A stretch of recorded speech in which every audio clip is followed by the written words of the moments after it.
Thank you very much for inviting me, and it's a great pleasure to see this instrument in its restored state.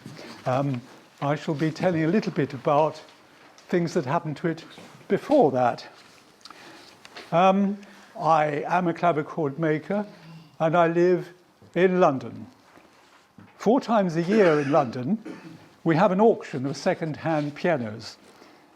The items on offer vary greatly in age and quality, from superb and highly valuable instruments to more humble uprights and baby grands. As each catalogue is published, I scan it for items of interest. Occasionally, early keyboards appear, and of course, when they do, my interest is aroused. So it was that on the 16th of April last year, I found myself in the auction room with 2 friends.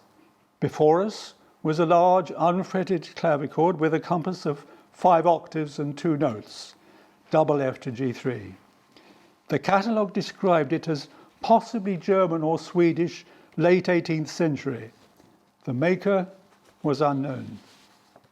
It seemed to be an example of what is rather loosely called the Saxon style. This refers to clavichords made in the second half of the 18th century in what are now the modern Länder of Saxony and Thuringia, by such makers as Christian Gottlieb Hoffmann and the brothers Friederitzi and Horn.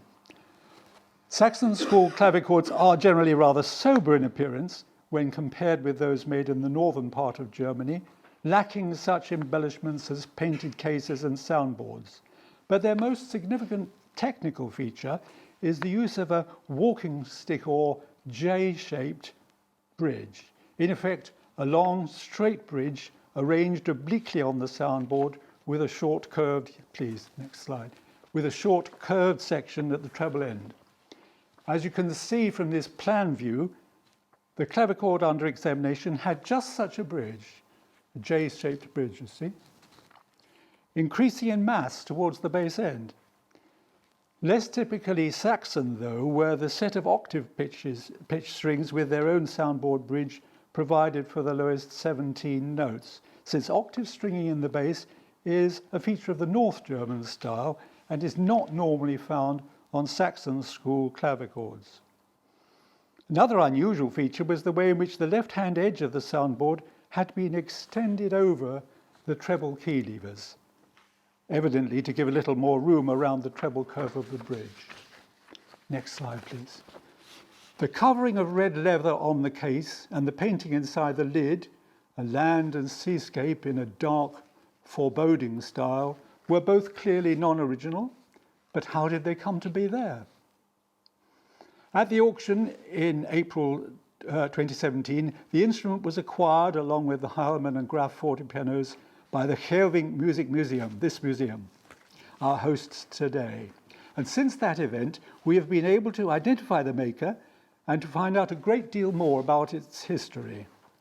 This has been achieved as a result of a joint effort, and I should like to acknowledge in particular the contribution of Lothar Bemmen, without whose invaluable database of surviving clavichords we should not have got off the starting block, so to speak, of Jörn Boisman here at the museum, who discovered the origins and meaning of the painting inside the lid, and of my friend Sander Royce, who has so painstakingly restored the instrument and unearthed secrets hidden inside it.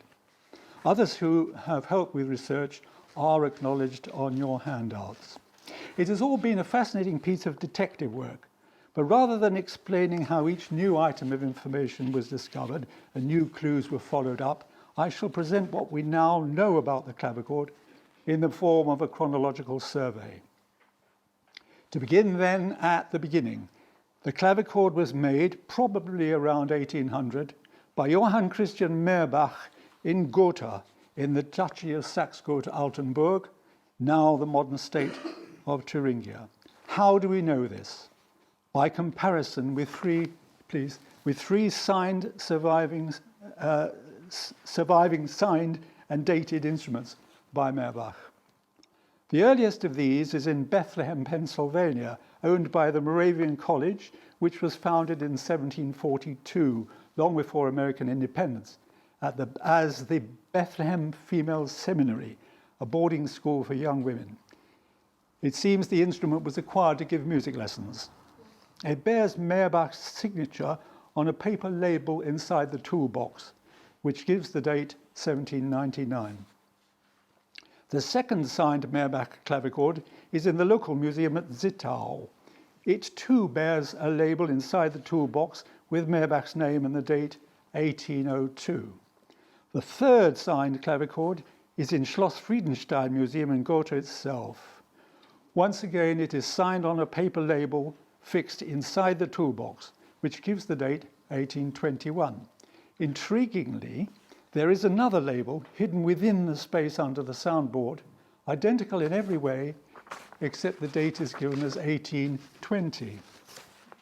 Perhaps this indicates that construction was spread over 2 years. Maybe we can excuse Meerbach for slowing down a bit, since by 1820 he would have been over 80 years old. Next slide, please. The similarities between the four instruments, the signed and dated clavichords in Pennsylvania, Zittau and Gotha, and the unsigned one here in the museum, are very striking. All four clavichords have the same compass of 5 octaves and 2 notes. All four have the characteristic Saxon walking stick bridge. This is found on many clavichords, but the increase in mass towards the bass end seems to be a special feature of Meerbach's style. All have octave strings for the bass notes. The only difference here is that in the Keelfink and the two 19th century clavichords, these are provided for 17 notes, whereas on the 1799, only 15 notes have them. In all four clavichords, the soundboard is extended over the treble key levers, and all have a thin slip of hardwood in front of the keys, something commonly found on square pianos, but rare on clavichords. The method of guiding the pins on the Keelfink instrument is by means of metal pins between the key levers at the far end. The same system is used on the 1802 and the 1820-21 clavichords. But interestingly, the 1799 instrument, which may be the earliest of the four, has the more traditional system of horn slips working in a rack. Next, please. This shows the distinctive style of the key fronts, with a plain surface enlivened at the bottom with a small OG moulding. These are found on the Keelfink clavichord and on the 1802 and 1820-21 ones, and they may be on the 1799 ones, but I can't confirm that at the moment. You can also see in the photos the thin hardwood key slip that conceals the gap between the keys and the front wall of the instrument. Next, please. This shows the imitation tortoiseshell decoration on the hitchpin rail, which is found on the Keelfink clavichord and also on the 1799 and 1820-21 instruments. It was this which, when taken along with all the other similarities, finally convinced me that all four instruments must be by the same maker, since it is so distinctive and so unusual. I know of no other clavichords that have this kind of painted decoration in that particular position. Next one. I am therefore confident that we can attribute the Keelfink clavichord to J.C. Meerbach with a high degree of certainty. We do not know a great deal about him yet, but here are a few details from Lothar Bellmann's ongoing research, mostly derived from the State Archives in Gotha. Meerbach seems to have been remarkable for longevity. He married for a second time in his 70th year, and he completed the last known clavichord in his 80s. He would have been 82 or 83. Before anyone raises it, I shall say that we are alert to the possibility that he might have had a son, also named Johann Christian, who took over the workshop on his father's retirement and who could be the maker of the later instruments, because it would have been very unusual for a person of 82 or 83 to be so active as a musical instrument maker. However, at the moment, there is no evidence to support this. The records seem to show that our Meerbach had only one child, a daughter from his first marriage, who died in infancy. But research into the maker and his family continues. Next, please. We do not know for whom the clavichord was made or what happened to it during the rest of the 19th century. It seems that at some stage it was probably acquired by the piano-making firm of Helmholtz in Hanover. That's Helmholtz without a T, nothing to do with the great acoustician. Several piano manufacturers amassed collections of old keyboard instruments, whether out of antiquarian interest or as a result of accepting obsolete instruments in exchange for new pianos. In England, for example, the firm of Broadwood amassed such a collection, now dispersed. In 1934, the Helmholtz firm closed, and in due course, 52 instruments from the Helmholtz collection were added to the large number already in the ownership of J.C. Neupert in Bamberg. It is almost certain that the Meerbach clavichord was among them, since it was not previously recorded as being in the Neupert collection. But it was certainly included when, in 1968, the whole collection, the whole Neupert collection, was transferred to the Germanisches Nationalmuseum in Nuremberg. The catalogue was catalogued and given an inventory number.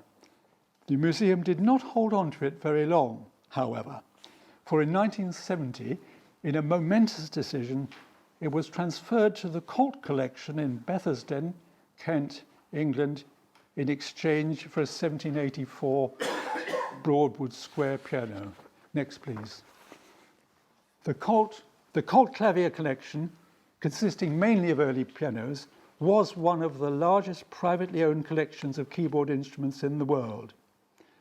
The founder, Charles F. Colt, always known as Mick or Mickey, was the owner of a firm making timber-framed houses, and the collection was for many years kept in what were originally showroom buildings at the firm's headquarters in a small wood on the outskirts of Bavington.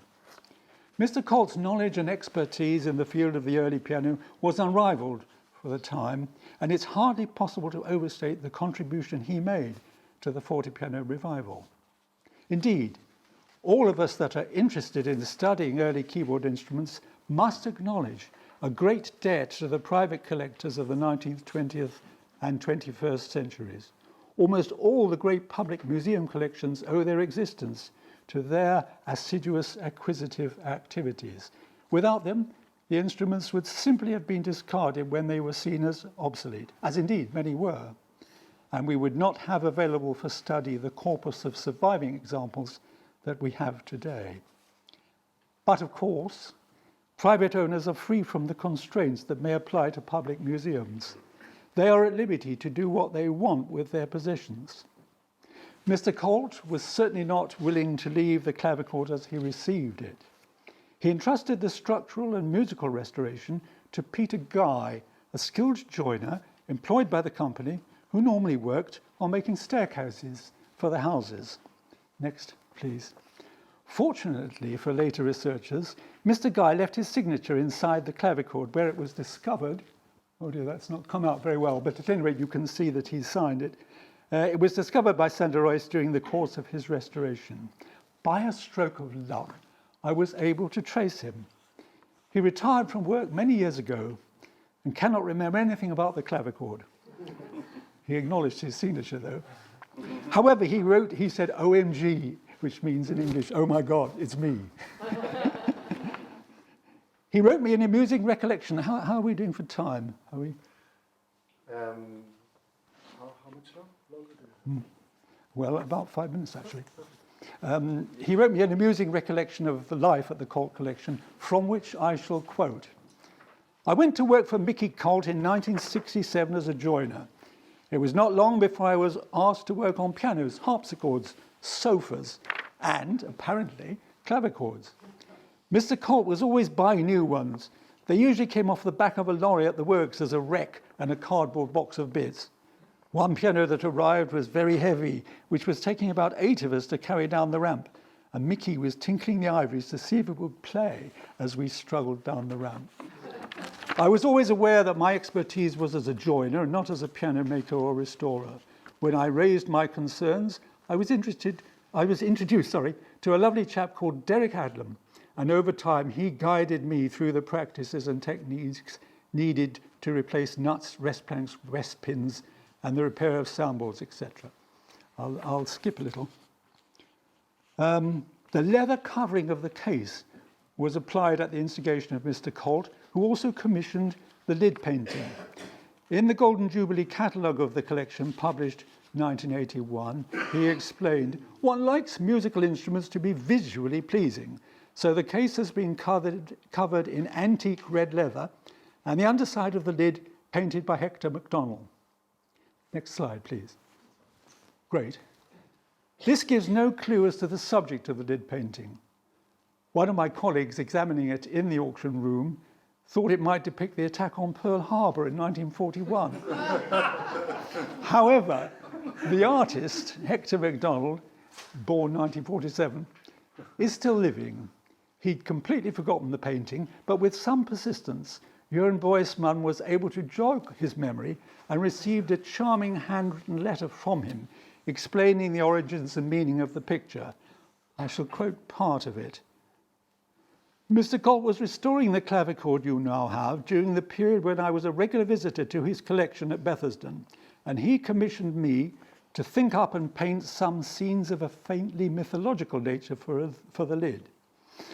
As archaeology had been my passion as a teenager, and I had worked on a dig on the island of Kythera on a Minoan site, I devised the idea of creating a great historical landscape that would hint at the myths that grew out of the real events which caused the devastation that overcame the Minoan civilization circa 1600 BC.